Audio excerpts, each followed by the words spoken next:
Assalamualaikum warahmatullahi wabarakatuh.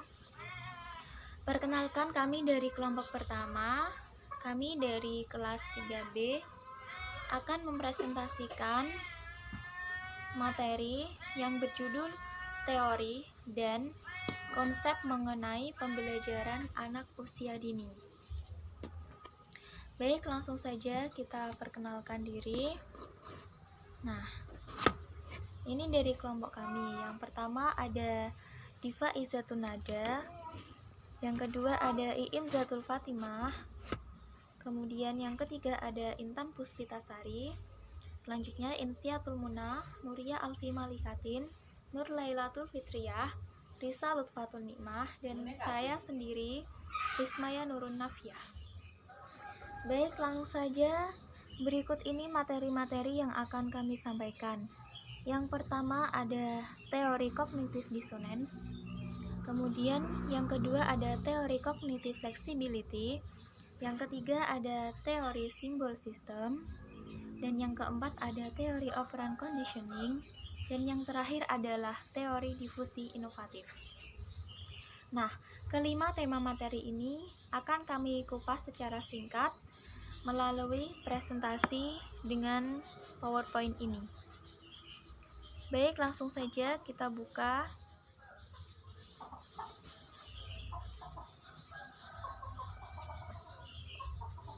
Yang pertama yaitu teori kognitif disonansi. Jadi, teori disonansi kognitif merupakan sebuah teori dalam psikologi sosial yang membahas mengenai perasaan ketidaknyamanan seseorang akibat sikap, pemikiran, dan perilaku yang saling bertentangan dan memotivasi seseorang tersebut untuk mengambil langkah demi mengurangi ketidaknyamanannya. Teori yang kedua adalah teori cognitive flexibility. Nah, pengertian teori cognitive flexibility adalah suatu kemampuan seseorang untuk merekonstruksi pengetahuan seseorang secara spontan dalam banyak hal. Di antaranya adalah respon spontan terhadap tuntutan situasi yang selalu berubah secara. Nah, maksud dari teori ini adalah seseorang itu mampu merekonstruksi atau mengembalikan pengetahuan orang lain secara spontan dalam banyak hal. Hal itu dapat dilakukan seperti melakukan respon spontan terhadap tuntutan suatu keadaan atau situasi yang mana situasi tersebut itu dapat berubah secara radikal. Oke, next. Nah, teori fleksibilitas kognitif itu hanya terfokuskan pada suatu pembelajaran yang mana pembelajaran tersebut berdomain kompleks dan tidak terstruktur dengan baik. Nah, pembelajaran di sini itu lebih cenderung kepada hal atau suatu yang kompleks, tidak urut atau tidak ada runtutan-runtutan secara baik. Jadi pembelajaran tersebut itu dianggap tidak terstruktur.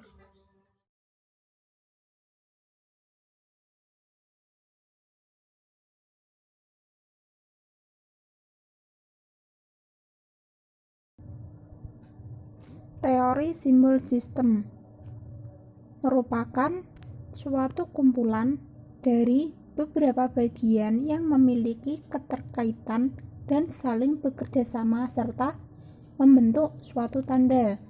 Misalnya, bahasa, gerak-gerik, bunyi bicara, atau bentuk tertulis yang diberi makna oleh manusia sebagai bentuk komunikasi yang dilakukan antar sesama manusia.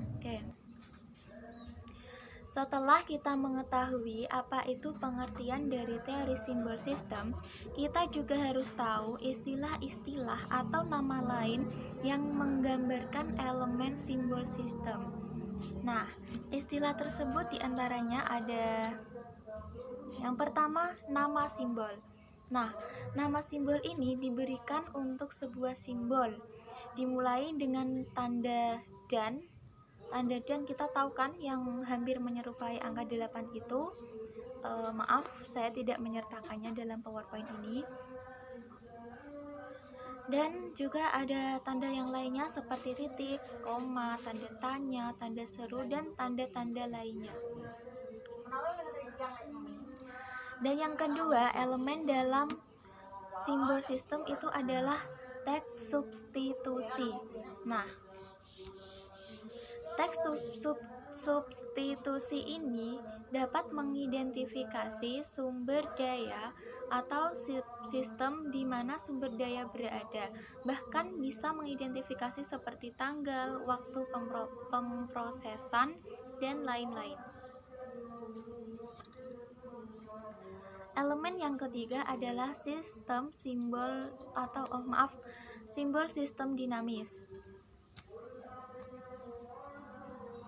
Nah, simbol sistem dinamis ini merupakan simbol sistem yang teks substitusinya itu dapat berubah kapan saja, dimulai dari mewakili nilai yang dapat sering berubah atau seperti tanggal dan waktu.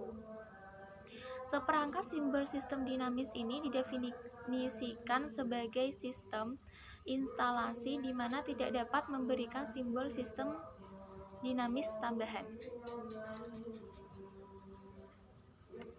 Oke, elemen sistem simbol yang selanjutnya atau yang keempat adalah simbol sistem statis. Simbol sistem statis ini sendiri memiliki dua jenis. Yang pertama adalah simbol sistem statis yang ditentukan oleh sistem yang sudah memiliki nama. Dan yang kedua itu tidak dapat menentukan teks substitusi atau belum memiliki nama dan tidak dapat ditentukan. Operan conditioning menurut Skinner adalah pengkondisian di mana manusia menghasilkan suatu respon atau operan. Operan tersebut yang dipelajari melalui penguatan.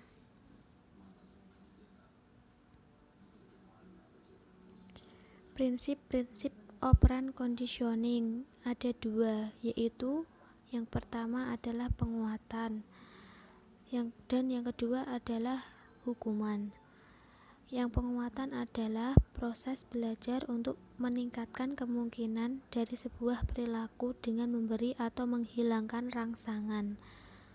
Penguatan tersebut dibagi menjadi dua, yaitu positif dan negatif.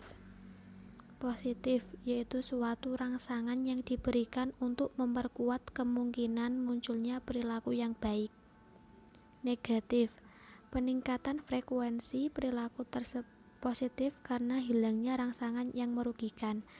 Contoh dari positif yaitu seorang anak yang pada dasarnya memiliki sifat pemalu diminta oleh guru maju ke depan kelas untuk menceritakan sebuah gambar yang dibuat oleh anak itu sendiri. Setelah anak tersebut membacakan cerita, guru memberikan pujian kepada anak tersebut dan teman-teman sekelasnya bertepuk tangan. Penguatan yang negatif contohnya yaitu seorang ibu yang memarahi anaknya setiap pagi karena tidak membersihkan tempat tidur. Tapi suatu pagi anak tersebut membersihkan tempat tidurnya tanpa disuruh dan si ibu tidak memarahinya. Pada akhirnya si anak akan semakin rajin membersihkan tempat tidurnya sendiri dengan berkurangnya frekuensi sikap kemarahan dari ibunya.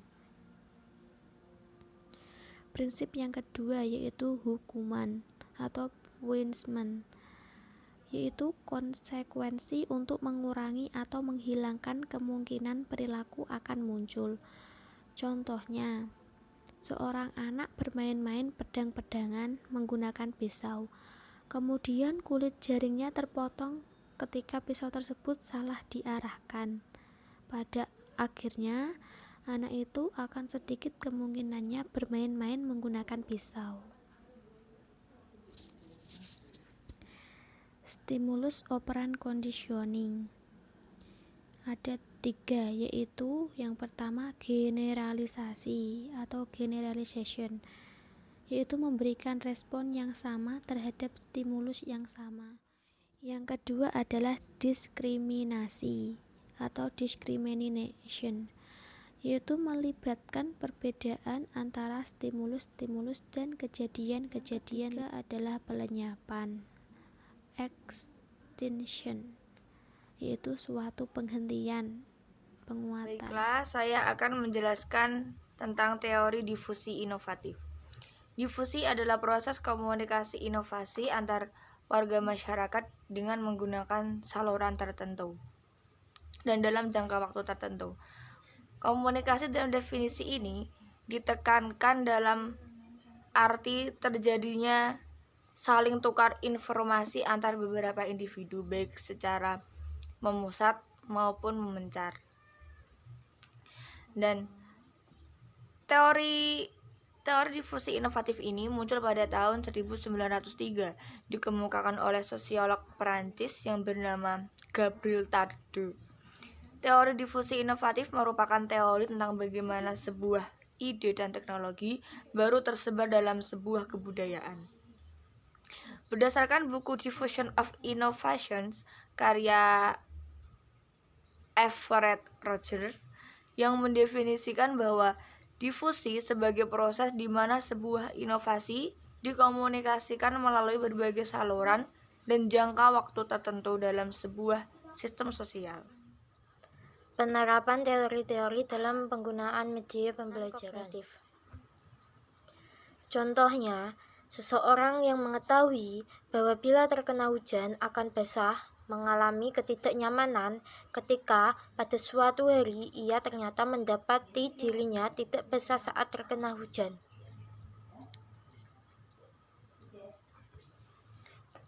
Yang kedua, teori cognitive flexibility. Sebagai jalan tengah, banyak guru yang sedikit mengulang materi-materi yang dianggap penting tapi kurang dikuasai oleh sebagian siswa tersebut. Masalah ini juga sering dijumpai dalam buku-buku teks, modul, atau bahan ajar lainnya. Yang ketiga, teori operant conditioning, yaitu contohnya adalah guru menyampaikan stimulus yang mendahuluinya respon siswa, guru menyampaikan konsekuensi stimulus. Padahal yang baik dalam pendidikan yaitu variabel ratio, yaitu hadiah diberikan kadang-kadang jika itu dipandang perlu. Yang keempat, teori difusi inovatif. Contohnya, berkembangnya sistem pendidikan seiring kemajuan dan perkembangannya ilmu pengetahuan dan teknologi. Sekian, terima kasih.